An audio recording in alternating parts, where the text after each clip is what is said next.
Thank you very much. Good stuff, Adam. Joining us now with reaction to today's hearing and all that has and hasn't yet happened. From Baton Rouge, Louisiana, we have Kim Scullen, one of Stanford's financial victims and a member of the Stanford Victim Coalition. Also an attorney representing over 600 individuals and entities in the Stanford case worldwide, Peter Morgenstern, a partner at Morgenstern and Blue. Kim, I want to go to you first because, of course, a lot of people are making the analogy with what happened to Bernie Madoff and the victims of Madoff.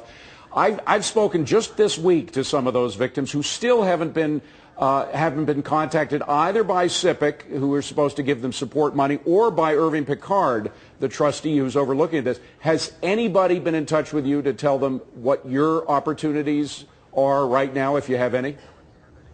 No, I've not heard from anybody, from the receivers from the U.S. or Antigua. Have you tried to get any of their attention? Have you reached out to anybody?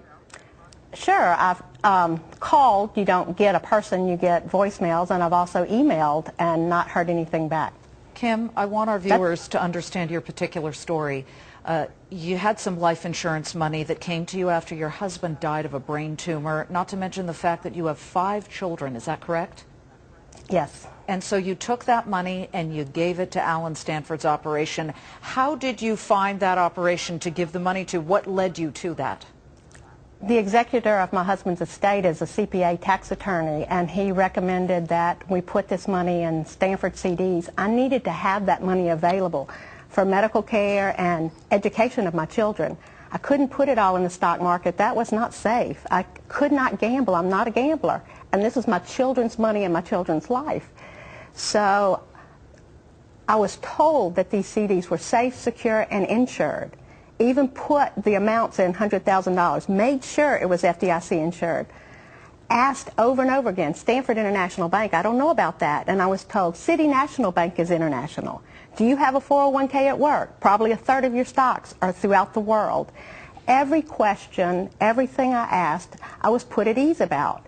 I was told these CDs were managed out of Memphis and it was an American company doing business in America and regulated by the American government, that the brokers were licensed by the American government. Every form I have that came from Stanford has FINRA, SIPC, Bear Stearns Clearinghouse over the years. Even a newsletter that came out in December 2008 said they had excessive FDIC insurance. I did have to question that. What is excessive? You either have it or you don't. You know, I mean, it is or isn't. And was told, no, everything is covered by the FDIC. Well, Peter, I would not have gambled. Go ahead, finish your thought, Kim. I would not have gambled with my money, much less my children's money. Yeah. Peter, you hear very similar stories from the victims of Bernie Madoff. In fact, in the case of Bernie Madoff,